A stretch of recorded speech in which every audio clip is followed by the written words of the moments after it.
That is the aesthetic. So the aesthetic, at the end of the day, we come to the fact that he's living in despair.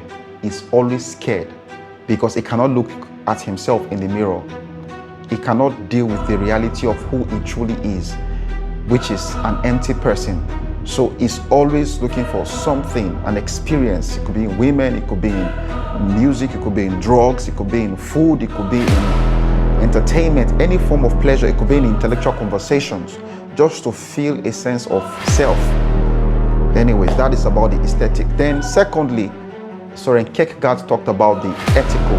Now the ethical is a more refined form. This is someone whose goal is to be responsible, to take responsibility of themselves, to become better version of themselves, to be moral in their dealings with themselves and with others. And it is beautiful to have that goal, really. But the problem with the ethical is that after fulfilling all these duties, after setting these standards, you come to realize that you fall short of some of the standards that you set, and that leads to failure.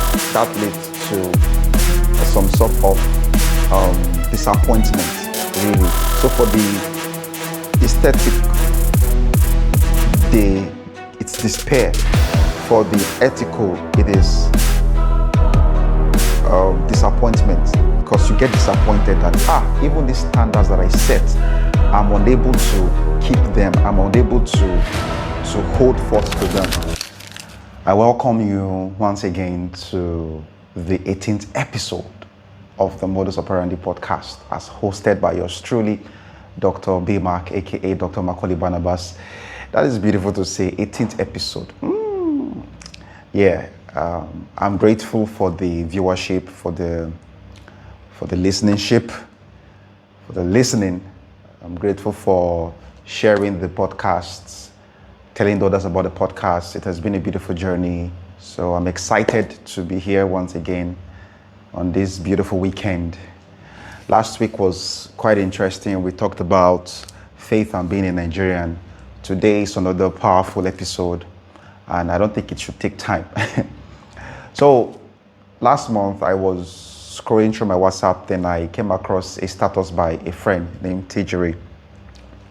On her status, I saw she posted a video, and the video was talking about a philosopher called Søren Kierkegaard. And I know that philosopher, really, and the post was basically about dealing with regret, how that for every decision you make, you would always regret not taking the other decision. Not going along with the other decision. So it's more like life is not about avoiding regrets, more like choosing your regrets and coping with regret. And it was beautiful. Though I knew of Søren Kierkegaard more like about 12 to 13 years ago via a quote app I had then, because there was a quote, a remarkable quote that I saw from him. It was about life must be lived forward but understood backward. And that stuck with me for a very long time, because it made me realize how that there is the beauty of the hindsight, where you get to connect all the dots and pieces, but in the foresight, you don't really get to, you only get to live rather than solving problems and all that. So that was when I got to know Søren Kierkegaard. Who is Søren Kierkegaard, or who was Søren Kierkegaard? Søren Kierkegaard was a Danish philosopher and a theologian. He is referred to as the father of existentialism. Okay, now I'm going into philosophy. Don't worry. Stay. Don't worry. What is existentialism? Existentialism is a branch of philosophy that has to do with existence, from the root word existence, more like prioritizing existence over essence. Essence has to do with the meaning, the purpose of life. Existentialism focuses more on personal responsibility and choices, the power of that in becoming who we are supposed to be, instead of relying on purpose.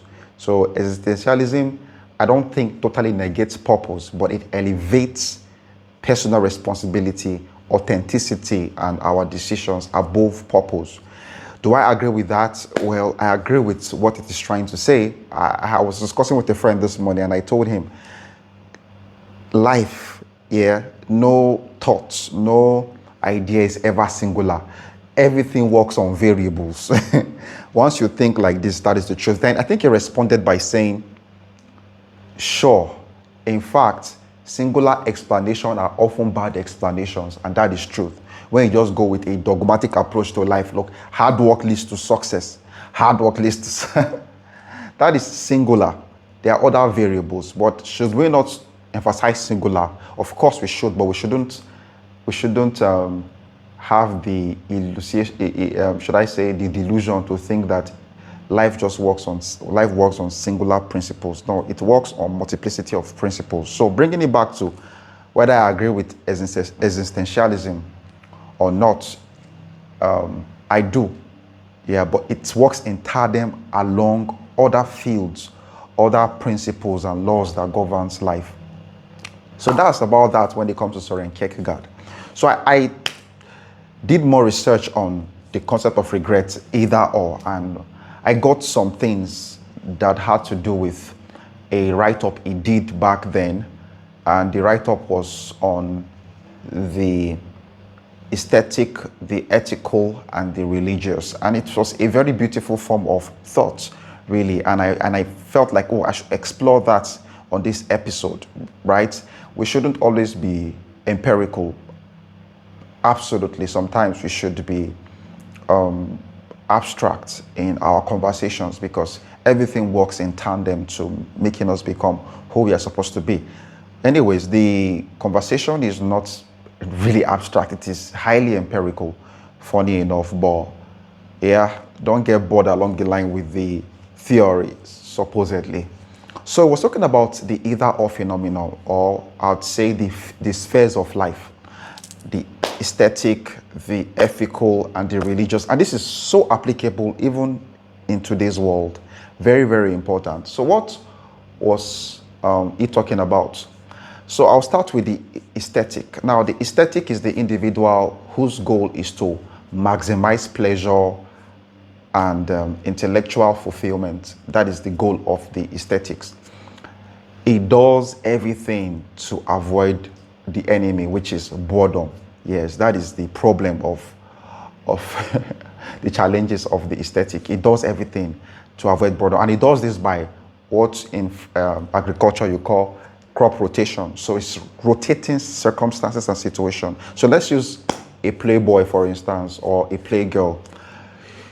It's changing women weekly, weekend, week out, weekend, week out. Not because he loves women necessarily. No, he doesn't love women. He loves his use of women. He loves himself. Not really in the highest sense of it. I think it is a poor self-definition of love, more like self-destruction that he or she calls love, right? So they are escaping boredom. They enjoy the feeling. They get the pleasure of, it may not always be sex sometimes, talking to a lady and the lady agrees. So they feel fulfilled and it's pleasure. After the high, they get tired and move over to the next person. And that could be for a female as well. After getting what you want to get from this person, then you get bored. Next, so commitment is seen as slavery to the aesthetic. Like commitment is seen as boredom and slavery. Why enslave yourself with commitment? And in today's world, you hear people tell you stuff like how marriage is slavery. Why would you put yourself in such a trap to be committed to someone? That is boring. And the argument from a superficial perspective is really true, because there is the aspect of boredom in commitment. So why put yourself through that rigor of being with one person when you can eat fruit salad? Why eat only mango? That is like the argument. You want to eat only mango, only banana, have salad. Mix everything. Variety is the spice of life. Don't mind me. Anyways, that is the philosophy of the aesthetic. These aesthetics have a tendency to be hedonistic. And who is a hedonist? A hedonist is one whose philosophy is pleasure. They are basal. I get what I want. No sense of self-control in a sense. It is sort of like animalistic. The motivation, the primary motivation, the primary essence of your life is hedonism, pleasure. Basically, that becomes your God. That becomes the God you worship and the God you serve. So that is the thing about aesthetic. Then nothing is really wrong about aesthetic, but we'll come into that. But anyways, that is the aesthetic. So the aesthetic, at the end of the day, we come to the fact that he's living in despair. He's always scared because he cannot look at himself in the mirror. He cannot deal with the reality of who he truly is, which is an empty person. So he's always looking for something, an experience. It could be in women, it could be in music, it could be in drugs, it could be in food, it could be in entertainment, any form of pleasure. It could be in intellectual conversations, just to feel a sense of self. Anyways, that is about the aesthetic. Then secondly, Søren Kierkegaard talked about the ethical. Now, the ethical is a more refined form. This is someone whose goal is to be responsible, to take responsibility of themselves, to become better version of themselves, to be moral in their dealings with themselves and with others. And it is beautiful to have that goal, really. But the problem with the ethical is that after fulfilling all these duties, after setting these standards, you come to realize that you fall short of some of the standards that you set. And that leads to failure. That leads to some sort of disappointment, really. So for the aesthetic, it's despair. For the ethical, it is disappointment, because you get disappointed that even these standards that I set, I'm unable to keep them. I'm unable to hold forth to them. So we've talked about the aesthetic and the ethical. So lastly is the religious. So when we mean the religious, I mean, there's nothing wrong with the religious. I believe over time, the word religious has been bastardized over the years, right? Scriptures acknowledges the importance of religion, right? The importance of faith. So when he was talking about the religious, he was talking about faith, the one who has faith, the highest form of essence, the highest form of meaning. It does not necessarily negate the aesthetic, neither does it negate the ethical. Rather, it controls them, because the source is now a truth that superimposes itself on this person, and this truth is God himself. So it is like a leap. So the aesthete has to take a leap of faith, leaving the realm of the ethical, then jumping into the realm of faith. And this realm of faith, you are able to properly manage the ethical and the aesthetic. Now, for the ethical, he still enjoys a cup of coffee. He still laughs at a comedy show. It's not negating the aesthetic. It is not, he's not living a life that opposes to enjoying life, pleasures. No, it's not. Only that there is responsibility that takes priority. It doesn't just say yes to every whims and caprices of emotions that he feels, right? That is the point of the ethical. Now, for the religious, it also does not negate the ethical. Neither does it negate the aesthetic. The religious it controls both the ethical and the aesthetics. That is why I tell people, faith is not hedonistic, neither is it ascetic. Now, asceticism is a belief, is a form of ideology that people have to should I say, separate themselves from pleasure. It's like the opposite of hedonism. Going through this process of purifying yourself from worldly pleasures and all that, that's asceticism. But these days, the meaning of asceticism, like I do see it, is taking extreme measures. Let's say you lied today, then you go back home, then you take a knife to slice your skin as a form of punishment, to purify yourself from that lie that you told, or putting yourself through rigorous, painful experiences in whatever form, to a point of masochism, right? To just, not even masochism, this time you're going through pain that you don't even like, to to purify yourself from that lie, that pleasure that you indulge yourself in. It could be gluttony, it could be sex, it could be lustful thought, whatever it is. You just do things to harm yourself. No, God no send you message. Oh, I don't understand. So the faith dimension of these spheres of life Søren Kierkegaard was talking about, it's the superior, the most superior of the two. Now, faith indulges the ethics, because James will tell you, show me your works and I will show you my faith. Like, do you understand? Your faith would reflect works, not works from a place of asceticism. You are trying to earn God's approval and validation by what you are doing. No, you are reflecting God's validation because you already have it. Hitherto, do you understand? You already have it. You already have it. He had already given it to you. Now you're only expressing, you're only working out your salvation with fear and trembling. For it is God who works in you both to will and to do of his good pleasure. And I like the word pleasure. For thou hast created all things, and they are for thy pleasure. God made pleasure. God made the concept of pleasure. Nobody knows pleasure more than the creator of pleasure himself. Because with the ideology that we've been imbued with, right from when we were young, is to have this antithesis for pleasure, to have this enmity for pleasure. No, pleasure is sinful, all forms. No, God loves pleasure. God made pleasure. He understands the art and science of pleasure. He understands the depth. When it comes to sexual pleasure, God made it. God understands it. God understands nothingness. He made it. It is the first chapter of Songs of Songs. The lady was talking about, my love, let us kiss. You're talking about the erotic aspect of love. In previous episode, I talked about the dimensions of love, which is storge, which is eros, which is philia, and which is agape. Yeah. So that is that. God loves pleasure. God made pleasure. But in the faith dimension, it is God being the moral compass. Do you understand? Is the conscience now. Is the God. Now, because for the ethic, their God is to become better versions of themselves. Their God is responsibility. Kierkegaard's argument is that even at that, you won't find satisfaction.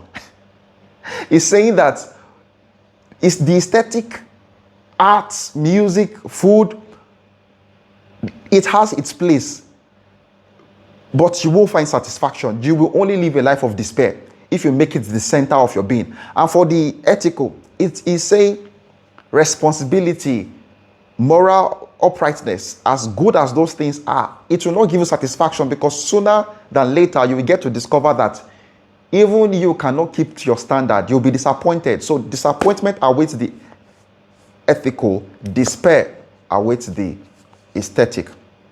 But for faith, fulfillment awaits the faithful. Yes, because he has made God the center of his being and is able to enjoy pleasure from the viewpoint of faith, and able to express responsibility, moral uprightness from the viewpoint of faith. Because if he fails, even in keeping to standards in the realm of the ethical, he stands up again, because his satisfaction and fulfillment is God. Then he continues to walk rather than living in disappointment and condemnation like the ethical will do. Do you understand? And for the aesthetic and in the aspect of enjoying pleasure, he enjoys it from the viewpoint of God. Basically, that is beautiful, really. And when I read that, I was like, oh, this is good. This is very scriptural, because I've seen extremes. People who think faith is about ethics, even though it includes ethics, and people who think faith is about personal aggrandizement, satisfaction, and all that. No, faith is God. It inculcates the ethic. It inculcates the aesthetic. Yeah, that is beautiful, and I think that is what we should imbibe in our day lives. To be whole, to be well equipped, to be well rounded. That is when you truly find satisfaction in everything you do. I'm bringing it back to the argument of marriage. Marriage is beautiful. Now having the argument for the ethical. Now, even from the dimension of faith. Now, it seems like you are in boredom, but it is the boredom that regenerates you. It is the boredom that makes you evolve, because life without meaning is life of chaos. Commitment is beautiful because you get to understand different aspects of these persons, and it is fulfilling as they also get to uncover different aspects of you. That is when you get to have this intimacy. Scriptures was talking about how it is not good for man to be alone. Nothing is as terrible as being alone. It's not having company. No, it is having a companion. There are two different things. You can have company and there is no companionship. It's having a companion. First with yourself and with others. It is beautiful. Nothing supersedes that. A thought was flashing across my mind as I was saying that.